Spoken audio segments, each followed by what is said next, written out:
Hello.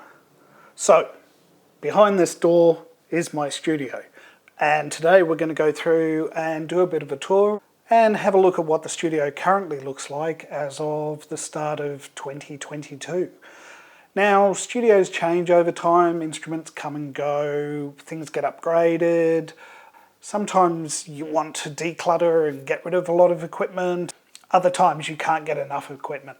So before we go in, I really thought hard before I did this video. I am a bit concerned that I don't want it to come off that I'm gloating, or I don't want people to think that I don't realise how incredibly fortunate I am to have such wonderful instruments at my disposal.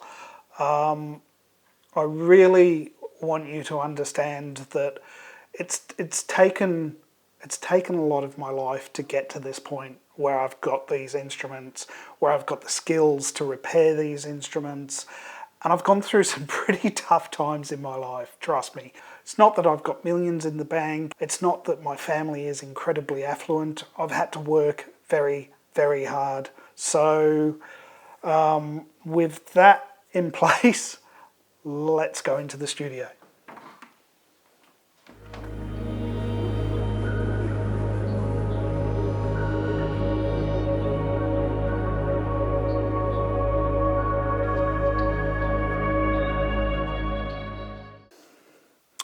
So the first thing that I've got down here is the Behringer RD8. I don't really have the space to keep it set up all the time. Because of that, it sort of lives down here. And this sort of area, things that I come back to very frequently, but I just don't have the space to keep them set up all the time. So we've got the RD8, we've got the Gibson SG. I've had the Gibson for, I think, about 10 years. So I don't use the Gibson much on the channel. Really, that's not what the channel's about. I do still play guitar daily, but like I say, that's not really what the channel's about. So you don't get to see the guitars much. I've got the made in Japan Fender Telecaster. Once again, I've had this about 11 years. Down here I've got the analog rhythm, which I still use quite often, and I've got the MFX3 Alpha keyboard there, which I'll talk about a bit more later. So next, going around the studio, we come to the Fairlight CMI. So for me, the CMI still is the best sampler you can get for any money. Now, I don't just say that because I've got a level of nostalgia for this. Actually, I don't know if you can have nostalgia for something that you never owned, at least back in the day. But it is so incredibly deep. There are so many settings. There are so many things you can do with this sampler. It inspires every time I turn it on. Every time I play it, I have a great time. It is just really excellent. I really wish I could share this directly with everybody and allow them to actually play a Fairlight. There is nothing like it. Now, as I think I've said before, I had to make a decision back in the day.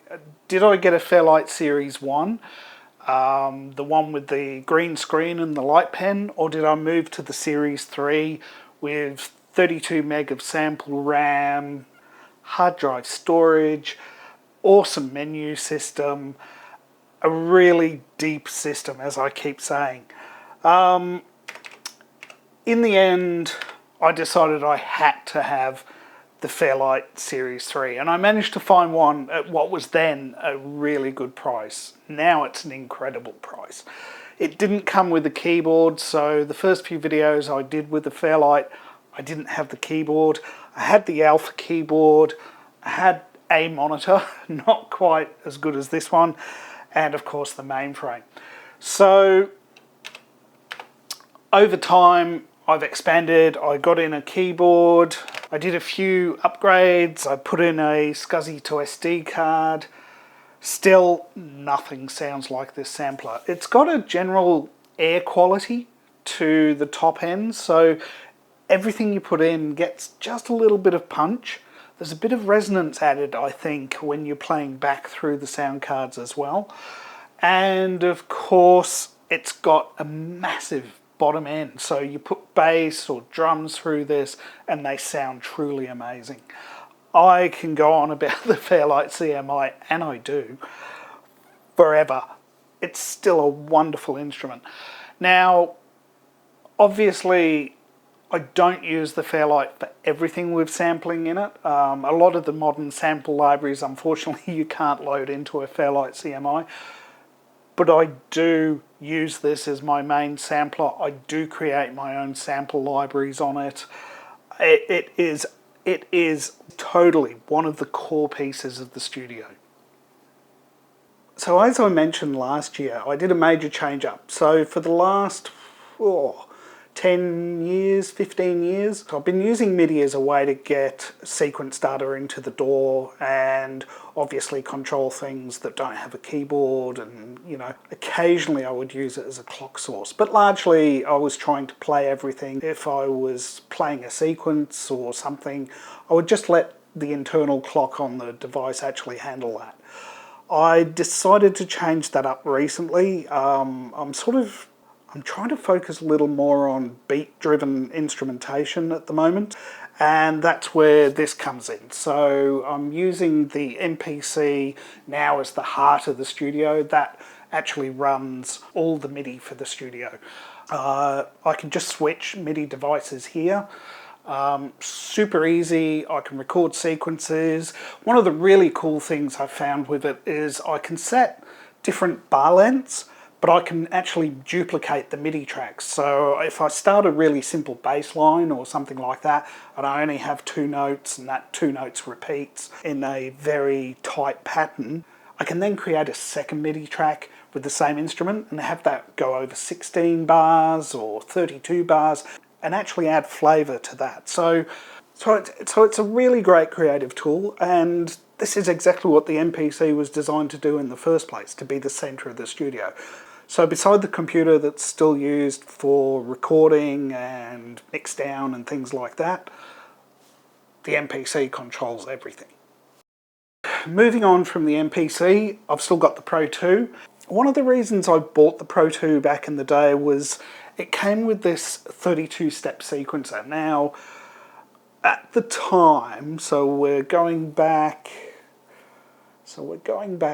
about, let's say, 8 years, I think. There were very few step sequencers out on the market. So it came with the step sequencer, it came with the awesome 4 oscillators, the analog filters, the simulated SEM filter, and you can get SEM-like sounds from the Pro 2. But largely, it being over here, I use it as a lead instrument and, once again, for the sequencer. Prophet 6. Once again, I quite often use this for the poly sequencer in there. It's really great to lay down some chords, get that to sequence slowly against everything else, and then actually build up a track from there. So I either use this for background work, for pads, for chords, for stabs, that type of thing. I do use the sequencer as a mono sequencer occasionally. I do use it as a mono synth occasionally. I would say this is the core of the studio and definitely the core of the live setup at the moment, which you would have seen if you've seen some of the live streams.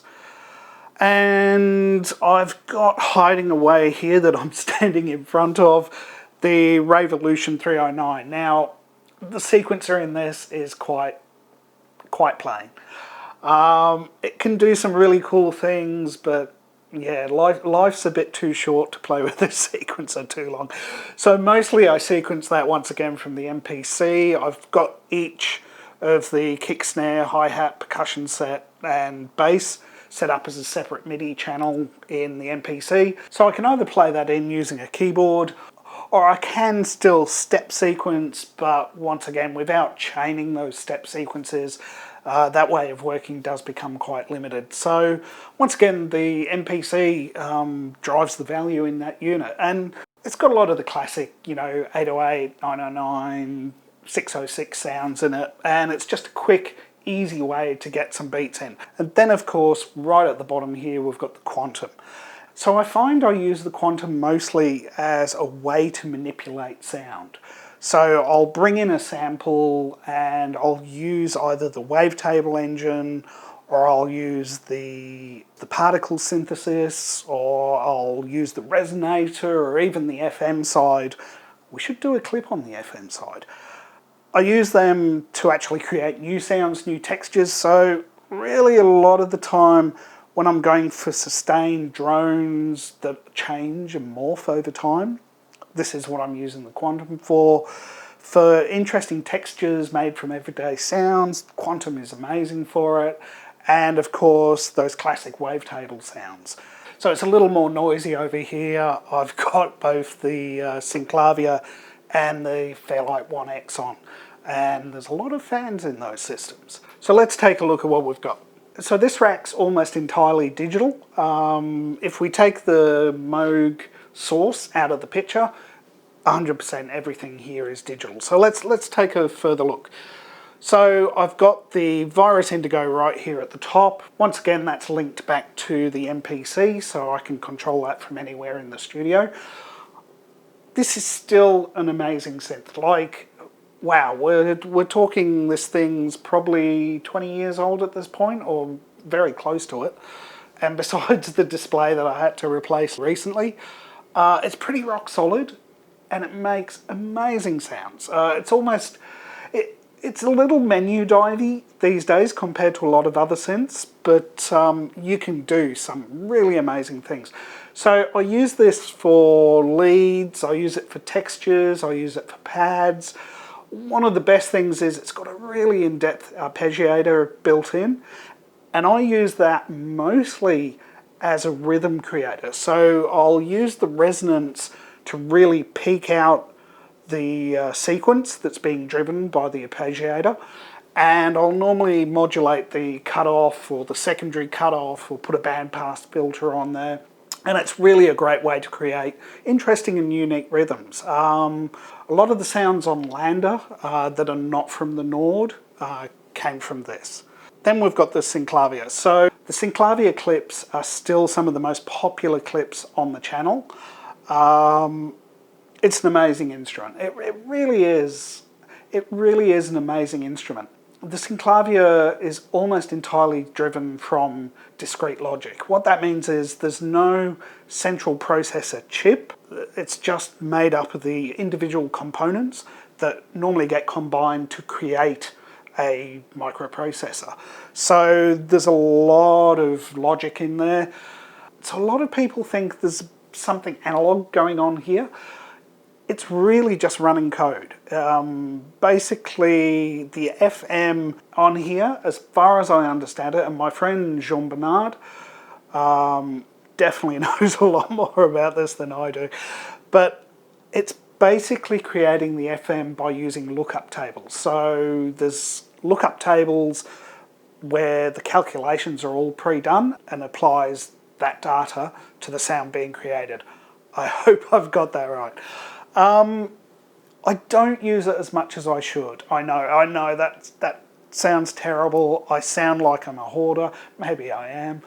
But when I do use it, it's such a unique instrument. Absolutely stunning.